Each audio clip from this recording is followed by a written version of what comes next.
May mga pusong nasanay sa ingay. May mga pusong nasanay sa lambing. At may mga pusong nasanay na lang sa katahimikan. Dahil minsan, kapag paulit-ulit kang iniwan, natututo kang mabuhay ng mag-isa. Pero paano kung sa likod ng katahimikan ay may darating na magpapaalala sa'yo kung paano ulit huminga ang puso? Ito ang kwento ni Mira, 28 taong gulang, medical secretary sa isang pampublikong ospital. Araw-araw, nakikita niya ang sakit ng mundo. Mga umiiyak na magulang, mga batang may karamdaman, mga pamilyang nagkakawatak-watak sa labas ng ICU. Pero walang nakakaalam na mas masakit pa ang sugat na dinadala niya sa loob. 7 taon siyang nagmahal. 7 taon siyang nangarap. 7 taon siyang naniwala na siya na. Hanggang isang gabi, sa araw na dapat ay may singsing sa daliri niya. Isang sulat ang nakita niya. Hindi niya maipaliwanag ang kabang nararamdaman nang makita niya ang sulat na iyon. Hindi pa man niya binubuksan ay nagkaroon na siya ng masamang pakiramdam. Pinasa niya ang nakapaloob sa sulat. Kada salita ay parang nawawala na siya ng hininga. Nawala ang kulay sa kanyang muka at unti-unti nang dumaloy ang luha. Pagod na ako, Mira. Hindi ko na alam kung mahal pa kita. Walang sigawan, walang yakap, walang paliwanag. Ang 7 taon ay tinapos lang ng taong mahal niya sa isang sulat at sa 12 salita. Simula nung araw na yun, hindi na siya humiling pa. Hindi na nagdasal na may darating. Hindi na nagtanong kung kailan siya sasaya. Tinanggap niya na baka ganito na lang talaga. Tuwing gabi, uuwi siya sa maliit na apartment. Mag-iinit ng natirang ulam, manonood ng palabas na hindi naman niya pinapanood. Hihiga sa kama na parang walang laman. At sa dilim, niyayakap niya ang sarili. Hindi dahil gusto niya, kundi dahil wala nang gumagawa noon para sa kanya. Napatanong siya sa sarili. Ano bang mali sa akin? Bakit lahat umaalis? Pero walang sumasagot.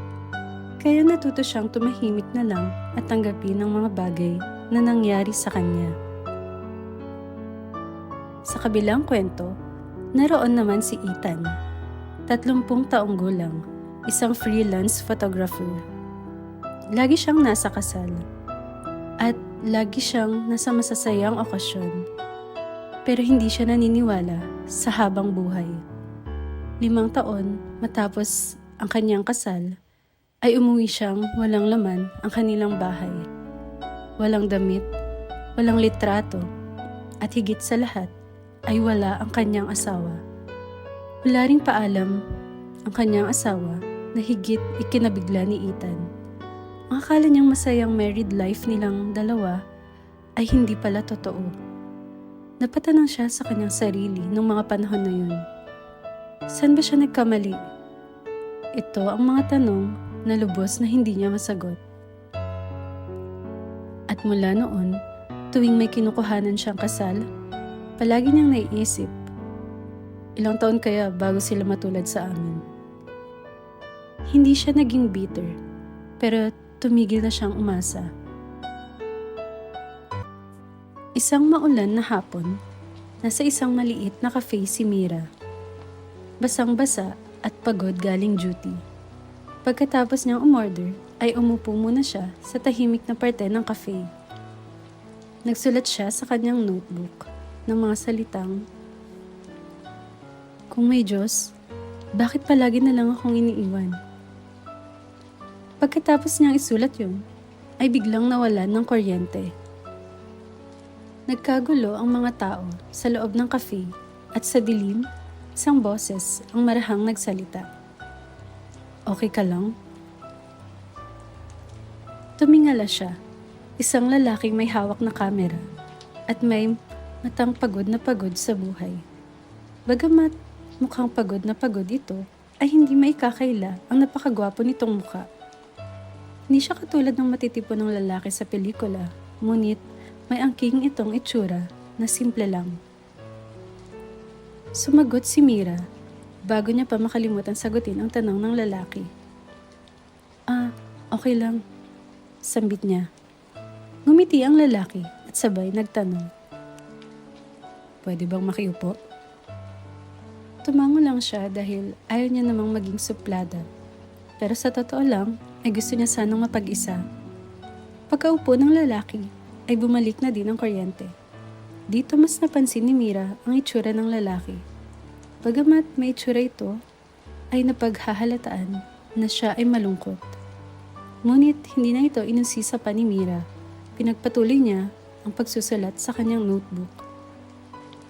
At sa gitna ng katahimikan at ulan, ay may dalawang pusong hindi namamalayang unti-unting gumigising. Hindi agad nagsalita ang lalaki.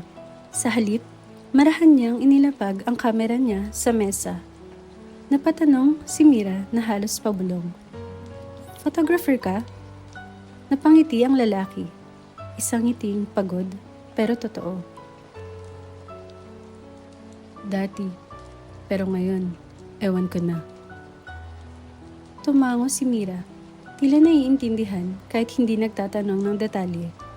Muling bumalik ang katahimikan, pero hindi na ito mabigat.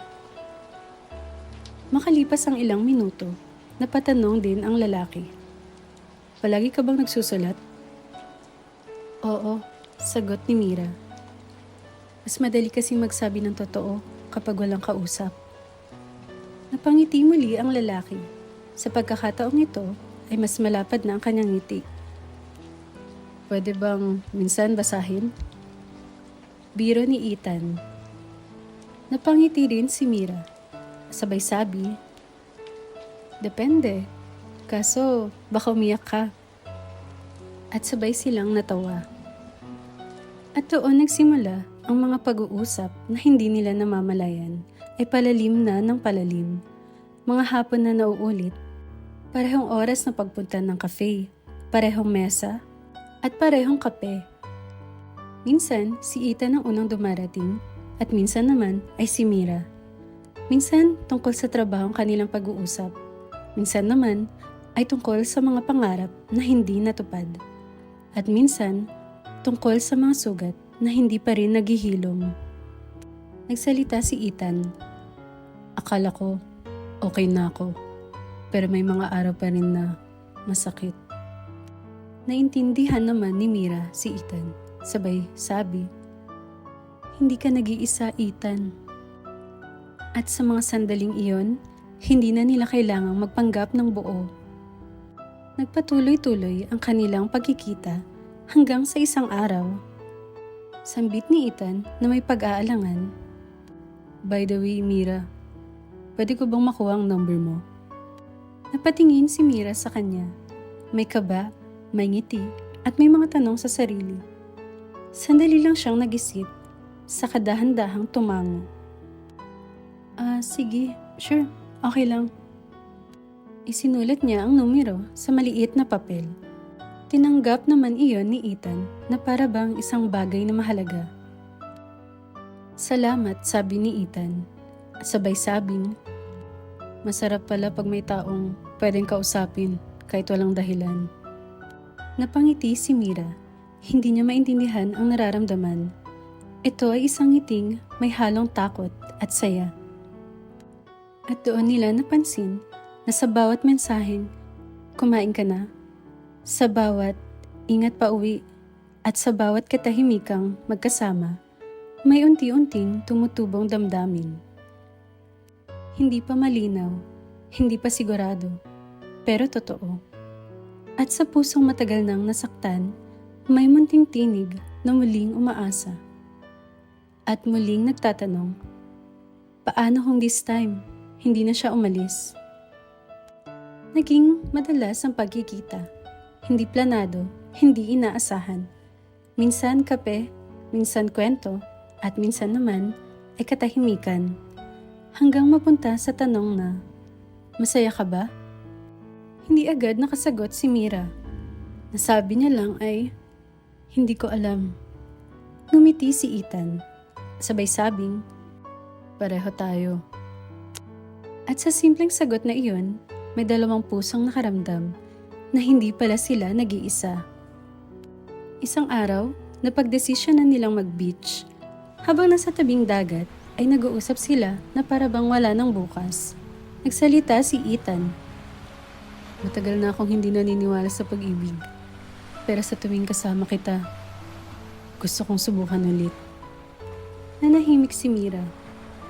Sabay sabing, "Natatakot ako. Kasi kapag pinapasok kita, baka mas masakit kapag umalis ka." Natahimik si Ethan. "Hindi kita pipilitin. Pero kung papayag ka, gusto kong subukan, kahit mabagal." Sa mga panahong yun na naririnig ni Mira ang mga salitang lumalabas sa bunganga ni Ethan, ay napaluha siya. Hindi dahil mahina siya, kundi dahil pagod na ang puso niya sa pagtakbo. Naging sila, hindi dahil perpekto ang timing, kundi dahil sa gitna ng pagod na mundo, ay may taong pinipiling manatili. Nagsimula sa maliit na bagay. Mga umagang may, "Good luck today." Mga mensaheng, "Ingat ka pa uwi." Mga tawag na dapat 5 minuto lang pero nauuwi sa, "Ikaw na muna magbaba." Masaya sila. Hindi yung maingay na saya, kundi yung tahimik na alam mong may kasama ka. Si Ethan, laging nasa likod niya kapag tumatawid. Laging nakikinig kahit wala namang solusyon. Si Mira naman ay unang beses muling tumawa ng walang kaba. Unang beses muling nagkwento ng hindi takot ma-judge. Nag-ipon sila ng alaala. Mga biglaang lakad kapag umuulan, mga litrato na malabo pero puno ng tawa. Sa bawat araw na magkasama, unti-unting natabunan ang mga sugat ng kahapon. At sa sandaling iyon, akala nila okay na sila. Pero ang takot, hindi agad nawawala. Sa gitna ng saya, may mga tanong na tahimik lang. Mga tanong na, hanggang kailan ka mananatili kapag nakita mo ang mga sugat ko? Aalis ka rin ba? Isang gabi, walang reply si Ethan. Isang minuto, 2, hanggang naging 3. At sa pagitan ng katahimikan, lahat ng saya ay umurong. Bumalik kay Mira ang pamilyar na pakiramdam, ang paghihintay, ang pagdududa, ang takot na akala niya'y tapos na. Dahil minsan, hindi sigawan ang sumisira ng relasyon, kundi ang katahimikan. Ang katahimikan na nagpapaalala ng mga lumang sugat. At sa gabing iyon, dumating si Ethan. Hindi agad sila nag-usap. Magkatapat lang, parehong pagod, parehong may gustong sabihin. Pero walang gustong maunang masaktan. Akala ko, okay na ako. Akala ko, kaya ko na ulit. Pero bakit? Isang hindi mo lang pag-reply. Parang gumuho na naman lahat. Tahimik si Ethan. Hindi dahil wala siyang pakialam, kundi dahil ang unang beses niyang naintindihan kung gaano kabigat ang dala-dala ni Mira. Hindi ko sinasadyang saktan ka. Alam ko. Pero nasasaktan pa rin ako. Doon nila napagtanto na kahit mahal nila ang isa't isa, may mga sugat pa rin hindi pa handang humawak ng pagmamahal. Nagsalita muli si Ethan. Natakot ako. Ako rin, sabi naman ni Mira. Muling nagsalita si Ethan. Natakot akong sa kapipilit kong manatili. Ako pa ang maging dahilan ng mas malaking sakit. At sa katahimikang iyon, walang sigawan, walang sisihan, tanging isang desisyong parehong masakit. Siguro, kailangan muna nating ayusin ang mga sarili natin. Tumango naman si Ethan. Dahan-dahan siyang tumayo. Walang galit, walang poot. Pagmamahal lang na hindi sapat para manatili. At sa gabing iyon, ay tuluyan na nga silang naghiwalay. Hindi dahil naubos ang pagmamahal, kundi dahil pareho pa silang sugatan. Minsan, may mga taong darating para ipaalala sa iyo kung paano magmahal muli. Pero hindi sila ang itinadhana para manatili. 3 linggo, walang tawag at walang mensahe. Hanggang isang gabi, sa ospital ni Mira, may lalaking iniwan ng asawa sa emergency room. "Nagawa ko naman ang lahat," sabi ng lalaki. At doon bumigay si Mira. Pumunta siya ng banyo at umiyak. Hindi para sa lalaki, kundi para sa sarili niya at para kay Ethan. Ilang buwan din ang nakakaraan hanggang sa isang umaga may dumating na package. Walang pangalan ng sender at wala ring paliwanag. Isang camera strap lamang ang nakita ni Mira. Pamilyar ang kulay, pamilyar ang bigat, at ito ay may sulat. "Mas masakit pala kapag wala ka kaysa kapag natatakot ako.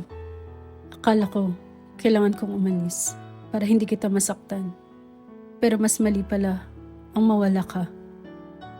At sa unang pagkakataon, matapos ang mahabang panahon, hindi takot ang nararamdaman niya, kundi pag-asa. Isang pakiramdam na parang may humihila sa kanya palabas ng bahay. Isang bulong na nagsasabing, "Pumunta ka." Sa cafe ay nandoon si Ethan, nakatayo sa parehong pwesto, parehong mesa, parang hindi umalis. Napatingin siya at doon nagtagpo ang kanilang mga mata. Walang paliwanag, walang tanong. Lumapit si Mira at sa halip na magsalita ay niyakap niya ito. Isang yakap na parabang pinagtagpo ang lahat ng takot at pag-asa. Mahigpit, matagal, totoo. Nagsalita si Ethan habang napapaluha. "Hindi ako marunong magmahal ng perpekto. Pero pipiliin kitang subukan. Araw-araw, Mira." At sa gitna ng cafe, hindi nawala ang mga sugat. Hindi nawala ang takot. Pero may 2 pusong muling pumili. Hindi man perpekto ang kanilang pagmamahalan, ay pinili naman nilang manatili sa isa't isa. Hindi dumarating ang pag-ibig para burahin ang sugat, kundi para turuan silang alagaan ito.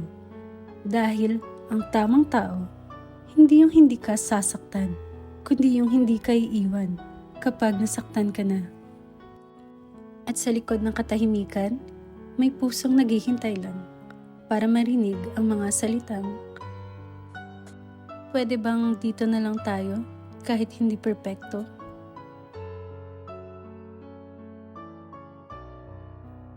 At dito nagtatapos ang isa na namang kwento ng pag-ibig. Mag-like, subscribe, at i-hit ang ating notification bell para updated kayo sa bago nating mga kwento. Salamat!